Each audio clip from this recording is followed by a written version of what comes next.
Implausible. Yes, Nora, it's implausible. Oh, so Nora's read the play too, has she? Nora reads every play before I produce it. She has excellent judgment. Tell Wallace what you told me about his play, dear. Well, Go on, Nora. Go on, Nora. Well, the play's illogical. A man talking a woman into suicide because of a wager, it's an incredible situation. Go on. Well, that's all. I see. I suppose you agree with that, Marion? Nora's absolutely right. A man could never talk a woman into suicide in real life, Wallace. It's silly. Why don't you try writing something else, darling? I'd love to read anything else you wrote. That's enough. Wallace! Well, Wallace, what's the matter? What? Wallace!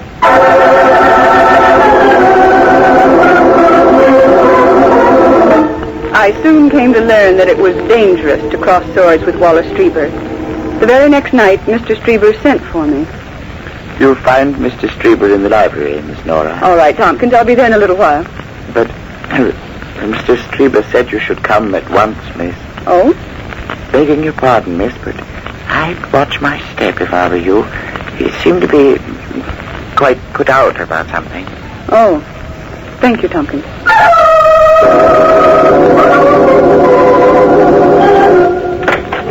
You wanted to see me, Mr. Strieber? Yes. Please come in, Nora. I do hope you'll forgive my actions last night. I'm afraid I lost my temper. But your criticism of my play seemed more like a personal insult. My criticisms of plays are always objective, Mr. Strieber. I'm sorry that you... I understand. I was only doing my job. I understand perfectly. Nora, things could be very pleasant around here for you if you were a bit more cooperative. Is that all you wanted, sir? No. Sit down now. Cigarette? I don't smoke. Nora, my wife has a very high regard for your opinion. Yes? Nora, how would you like to make some money? A lot of money. What do you mean? I mean that I'd make it worth your while if you'd convince Mrs. Strieber to back my play.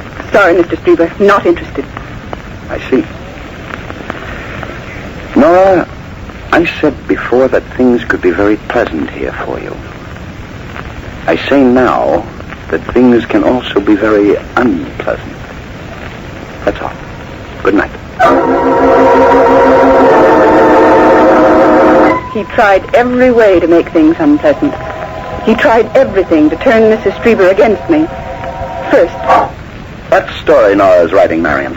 Did you ever read Walton's Night Ride? I'd say certain sections were copied verbatim. He accused me of plagiarizing a story I was writing, but that was only a start. But I tell you, Marion, she was paid to recommend that play to you. He accused me of accepting a bribe to recommend someone's play to Mrs. Strieber. He even accused me of stealing it. Marion, my wallet's missing. I left it on the library desk, and Nora's the only one who's been in there since last night. But, Miss Nora, Mr. Strieber's wallet was in his bureau drawer. It was there all the time. I thought as much, Tompkins. He'd say anything to get me into trouble. I'm terribly sorry, miss. I told Mrs. Strieber. Thank you anyway, Tompkins, but I'm afraid it won't make much difference. He tried everything to get rid of me, but I stayed. Mrs. Strieber wanted me to, but I could feel the difference in her manner toward me. Not so considerate, not so pleasant, not so easy to get along with now. But I stayed. I stayed to find out why Strieber was so anxious to get me out of the way.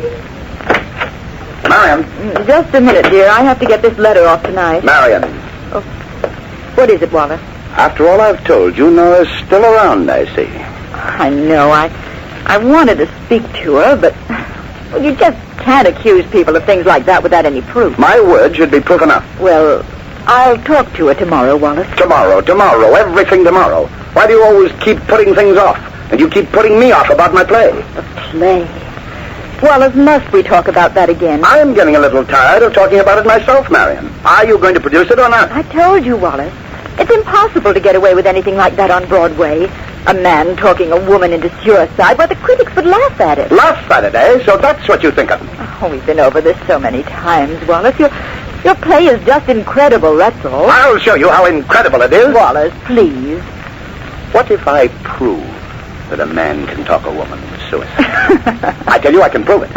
Why, I could talk even you into suicide within 48 hours. Wallace. Well, if you're so sure it can't be done, why don't you take me up on it? But it's too ridiculous. Yes? I'll bet you $40,000 I can do it. Wallace. Don't worry, I won't let you go through with it. And if you can't make me? If I can't, I'll never mention my play again. Well, it's almost worth it at that. But if I'm talked into suicide, how can I pay you $40,000? Just put it in writing, that's all. I, Marion Strieber, hereby declare in the event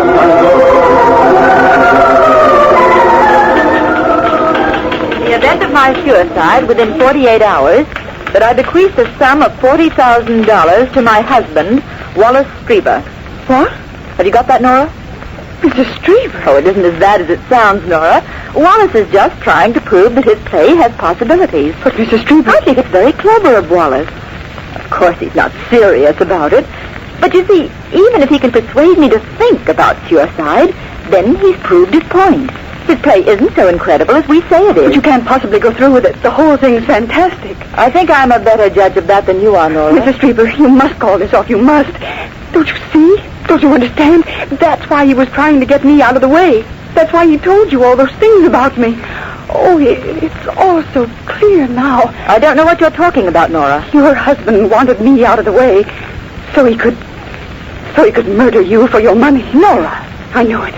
It's true. Something awful is going to happen. I could feel it the minute he walked into this house. I know. Nora, Wallace was right. You can pack your things and leave in the morning.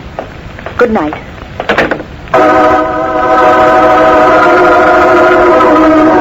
I was terrified. I knew Marion Strieber was going to be murdered, and I was powerless to save her.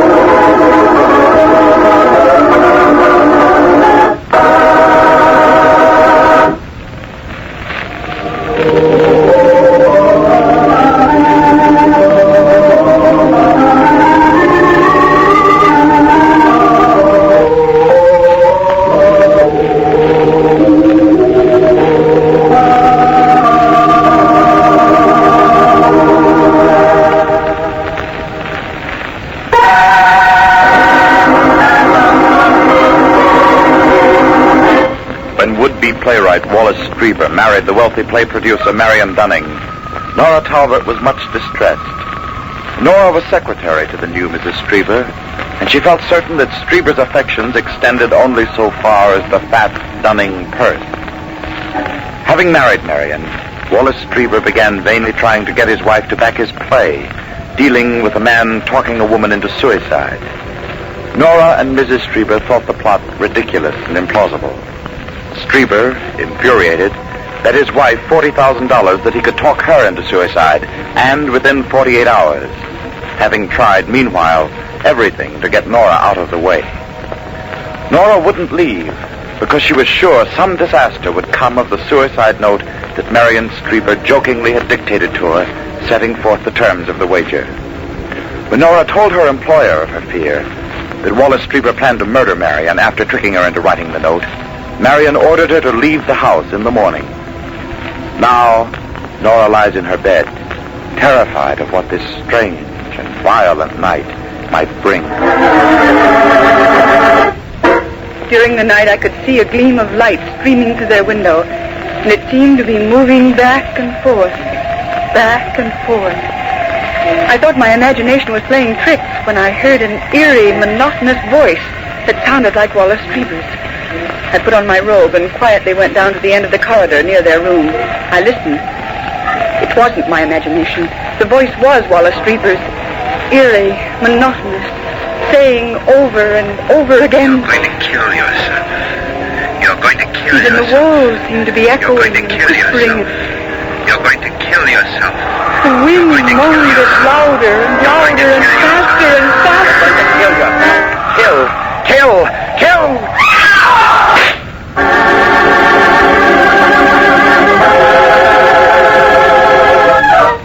I found the body of Marion Strieber in her bedroom, a bullet hole through her heart. Then later, Through her heart, Inspector? That's right, Mr. Strieber. The coroner just gave me his report a few minutes ago. The bullet went right through her heart, causing instant death. Poor Marion. I'm sorry to have to ask you questions at a time like this, Mr. Strieber, but... Of course, Inspector. Anything. There were no fingerprints on the gun except those of your wife. However, there's a question of a letter. Miss Talbot said Mrs. Strieber dictated it to her last evening. Correct, Miss Talbot? That's right, Inspector. Do you recognize this letter, Mr. Strieber? I, Marion Strieber, hereby declare in the event of my suicide within 48 hours that I bequeath the sum of $40,000 to my husband. Of course I recognize it, Inspector, but it was just a joke, a bet, a wager. Surely you can't think that A rather odd sort of joke, Mr. Strieber. Well, let me explain. Marion wouldn't produce my play. She thought the idea behind it inconceivable, a man talking a woman into suicide. So I made a wager with her. I thought by infiltrating Marion's mind with the lines of the play, she'd get to like it and produce it. It's the truth, I swear. But not the whole truth, Inspector. I never thought she'd really do it, I tell you. It was a joke. I just read the play to her, that's all. Inspector, Mrs. Strieber wouldn't commit suicide. She wasn't the kind of a person who would commit suicide. Inspector, I think I'm qualified to know my wife's mental attitude and character better than her secretary. She was a sane, strong-minded person. I tell you, she wouldn't kill herself. Marion was depressed lately. She seemed to be brooding about something. She was morose and unhappy. That's not true. What are you trying to do, Nora? Pin this on me? Incidentally, I noticed your bags were packed. Perhaps to make a quick getaway? Were you perhaps leaving the scene of the crime? I was going to leave this morning, Inspector. Mrs. Strieber asked me to because we had a disagreement about that wager. I told her something disastrous would come of it. I was right. However, Miss Talbot, there is no additional evidence to prove the fact that Mrs. Strieber was killed by anyone but herself. Then there won't be an inquest? I'm so upset by this whole thing. I just can't believe it. There's no need to bother you anymore, Mr. Strieber, or you, Miss Talbot. There will be no inquest. I am entering the verdict as suicide.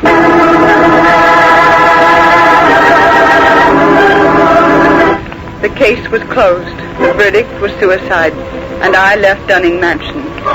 But as the days passed, I knew no peace. The shot I heard that fatal night tormented me, and the voices and the peculiar circumstances which surrounded Mrs. Strieber's suicide. I knew there must be some way, some clue, something I could find that would prove to the police that Mrs. Strieber was murdered. So one night, about 3 weeks later, I decided to return to Dunning Mansion to look for additional evidence.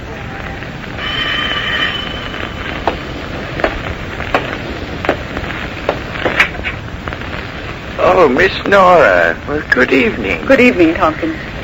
Mr. Strieber isn't in, miss. I left some of my things here, Tompkins. I thought I might... Certainly, Miss Nora. Come right in. It's nice to see you again. Thank you, Tompkins. How is everything? Oh, it's quite different without Mrs. Strieber here. It was very sad, Miss Nora. Yes, it was. Very. She was a fine lady. And very fond of you, miss. If ever I can do anything for you... That's very kind of you, Tompkins. I'd better get my things. I guess they're still upstairs. Yes. Oh, you don't have to bother, Tompkins. I know the way. Of course, miss.